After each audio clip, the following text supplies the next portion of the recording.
सभी अग्रजों को मेरा प्रणाम, अनुजों को आशीर्वाद और हम उम्र को नमस्कार। जैसा कि प्यारे साथियों आप सभी जानते होंगे कि इस समय शिक्षा जगत के लिए बहुत ही विवादास्पद स्थिति बनी हुई है। एक ओर जहां खान सर हैं, दूसरी ओर जहां रोशन आनंद सर हैं, इन दोनों का विवाद तो एक हद तक चल रहा था। विवाद किसी भी दो पक्ष के बीच में हो सकता है, लेकिन इसमें एक अपूर्णीय क्षति रोशन आनंद सर के भाई की हुई, जिनका प्रिंस यादव सर का जिनका देहांत हो गया। तो सबसे सबसे पहले तो मैं उनको भावपूर्ण श्रद्धांजलि अर्पित करता हूं। और इस दुखद स्थिति में मैं रोशन आनंद सर के परिवार को सहानुभूति प्रकट करता हूं कि ईश्वर प्रिंस यादव सर की आत्मा को शांति प्रदान करे और उस अपूर्णीय क्षति को सहन करने की जो क्षमता होती है, ईश्वर से प्रार्थना है कि उनके परिवार को प्रदान करें, क्योंकि ये एक ऐसी स्थिति है जिसका कोई निराकरण नहीं है। ऐसा नहीं है कि अब खान सर माफ़ी मांग लें या खान सर और रोशन आनंद सर के बीच में कोई सुलह समझौता हो जाए तो ये मामला निपट जाएगा। ऐसा नहीं है, क्योंकि एक पक्ष ने तो अपने भाई को खो दिया है और जिस व्यक्ति ने अपने भाई को खोया है उसके लिए उससे बड़े कुछ भी ऐसी चीज नहीं है जो खोने के लिए उस व्यक्ति के पास है। तो इस लड़ाई झगड़े में छोटे मोटे लड़ाई झगड़े होते रहते हैं और ये लोग कई वर्षों से एक साथ रह रहे थे, एक साथ अगल बगल में कोचिंग थी, बहुत ज़्यादा दूरी नहीं होती।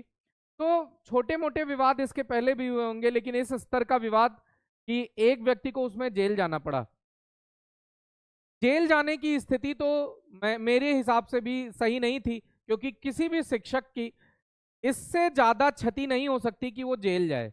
तो पहला दुखद घटना तो रोशन आनंद सर के साथ ये हुई कि उनको जेल जाना पड़ा, और सबसे उससे भी दुखद उनके साथ हुआ कि जब वो जेल में थे और दूसरे भाई का नाम भी एफआईआर में था, तो इस कारण से वो यहाँ से निकल के नेपाल चला गया। लेकिन नेपाल में किस परिस्थिति में कैसी स्थिति रही कि उनकी मृत्यु हो गई, उनका देहावसान हो गया, तो ये पूर्णतः जांच का विषय है। और मैं माननीय न्यायालय से अपील करूंगा कि वो इसमें किसी भी प्रकार की कोताही ना बरतें और इसकी जांच सीबीआई को तुरंत सौंप दें। जब सीबीआई इस मामले की गहनता से जांच करे, क्योंकि जब भी दो पक्ष के बीच में विवाद होता है तो हमेशा कहीं ना कहीं तीसरा पक्ष जरूर उसमें शामिल होता है, उसका लाभ लेने के लिए कि इस मुद्दे में ये दोनों लोग आपस में उलझे हुए हैं, तो कोई घटना दुर्घटना होगी तो लोग एक दूसरे के ऊपर दोषारोपण करेंगे। मुझे लगता है कि अगर उनकी, मुझे इसकी कोई जानकारी नहीं है, लेकिन अगर हत्या हुई होगी जैसा कि रोशन आनंद सर कह रहे हैं, तो इसमें खान सर की उपस्थिति नहीं होगी, ये 100% है। इसमें कहीं ना कहीं कोई तीसरा पक्ष इन्वॉल्व है, क्योंकि जब भी कोई अचानक से तेजी से तरक्की करना शुरू करता है तो उसको गिराने वाले लाखों लोग लग जाते हैं। जहां एक और अभी बहुत ही अल्प दिनों में आपने देखा 2019 कोविड का टाइम, उसके बाद से एक व्यक्ति आता है और सितारा बन जाता है।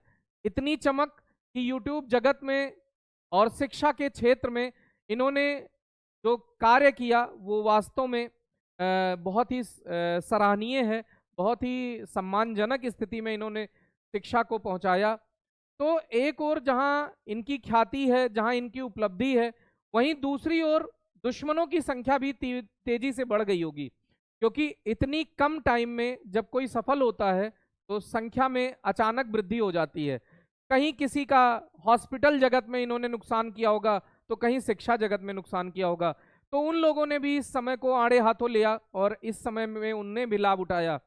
तो मैं ये नहीं कह रहा हूं कि मैं कौन होता हूं दोष और दोष निराकरण करने वाला, लेकिन मैं जहां तक मेरा मानना है और जैसा आप लोग भी उचित समझें, आप कमेंट सेक्शन में जरूर बताएं कि इसमें दोष किसका रहा होगा। मुझे नहीं लगता है कि खान सर इसमें दोषी होंगे, क्योंकि एक छोटे से विवाद में, जब गांव में छोटा सा विवाद होता है, तो उस स्थिति में दोनों लोग एक दूसरे को सुरक्षित करने में लग जाते हैं, क्योंकि जानते हैं कि अगर इस स्थिति में किसी एक परिवार को कोई भी दिक्कत हुई तो वो तुरंत ही दूसरे परिवार के ऊपर दोषारोपण आ जाएगा। तो ऐसी स्थिति तो यहाँ भी बनी हुई है। एक रोशन आनंद सर हैं और दूसरे खान सर हैं, अगर इनके बीच में विवाद हुआ है तो कोई भी इस स्तर तक बहुत मुश्किल है गिरना कि वो गिरेगा और किसी एक भाई की हत्या कर देगा। वो उनके भाई जो उनके साथ कदम से कदम मिलाकर चल रहे थे, और रोशन आनंद सर के लिए मजबूती का काम कर रहे थे। अचानक से उनका चला जाना रोशन आनंद सर के ऊपर पहाड़ टूटने जैसा है। रोशन आनंद सर आज बहुत ही विपरीत स्थिति में हैं। वो मेरे ख्याल से तो आज समझ ही नहीं पा रहे होंगे कि वो क्या करें और क्या ना करें। उनके साथ तो काफी दुखद घटना हुई। वो आप सोचिए, वो उस समय उस भाई के साथ मौजूद भी नहीं थे, वो जेल में थे और दूसरे भाई की उन्होंने जब सूचना सुनी होगी तो उनके ऊपर क्या बीती होगी। इस दुख की घड़ी में हम सभी शिक्षकों से निवेदन है, सभी लोगों से निवेदन है, सभी देशवासियों से निवेदन है कि उनके साथ सहानुभूति प्रकट करें, उनको अपनी सहानुभूति का अंश प्रदान करें। रोशन आनंद सर, जैसा कि आप जानते हैं, शिक्षा के क्षेत्र में उन्होंने काफी सराहनीय योगदान किया है। ये आवश्यक नहीं है कि कोई ऑनलाइन ही आकर फेमस हो। आप पता करेंगे तो दरोगा फैक्ट्री के नाम से जो व्यक्ति फेमस है, उस व्यक्ति ने कितने ज्यादा सिलेक्शन दिए होंगे, कितना ज्यादा उन्होंने एक बेंचमार्क स्थापित किया होगा कि आज भी लोग उनको दरोगा फैक्ट्री के नाम से जानते हैं। तो उन्होंने कोई छोटा कार्य तो किया नहीं होगा। अगर खान सर से उनकी किसी मामले को लेकर लड़ाई झगड़े हुए हैं तो वाकई वो खान सर के स्तर के रहे होंगे, उनसे नीचे तो बिल्कुल भी नहीं रहे होंगे।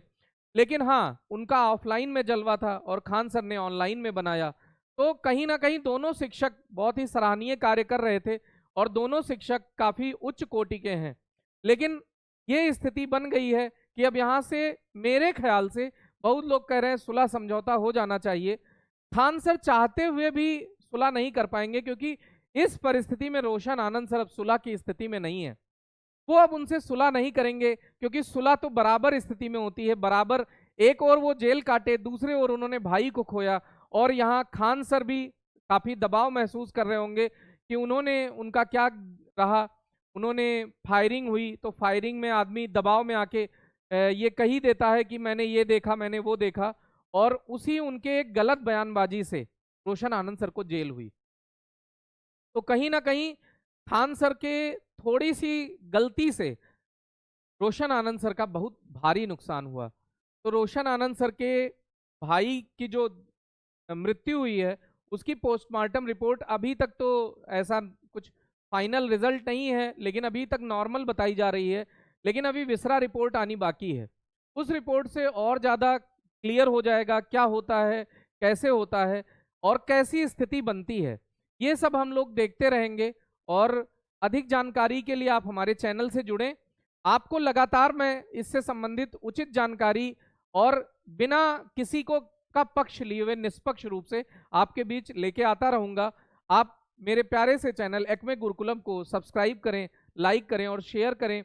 और मेरे हिसाब से आप सभी लोग सहानुभूति प्रकट करें, दुख प्रकट करें और श्रद्धांजलि अर्पित करें रोशन आनंद सर के भाई के लिए, क्योंकि प्रिंस यादव सर काफ़ी उच्च कोटि के उनके के कार्य थे। वो अपने भाई के हर कार्य में मदद करते थे। आपने देखा होगा कि उनके साथ वो हर स्थिति में उनके साथ जुड़े रहते थे। जब भी उनका पढ़ाने का कार्य था तो उनका मैनेजमेंट का काम था, वो अपने भाई के कार्य को एकदम दिन प्रतिदिन आगे बढ़ा रहे थे। तो ऐसी परिस्थिति में उनके साथ तो बहुत दुखद घटना हुई है और मैं फिर से एक बार प्रिंस यादव सर को श्रद्धांजलि अर्पित करता हूं। धन्यवाद मेरे प्यारे दोस्त।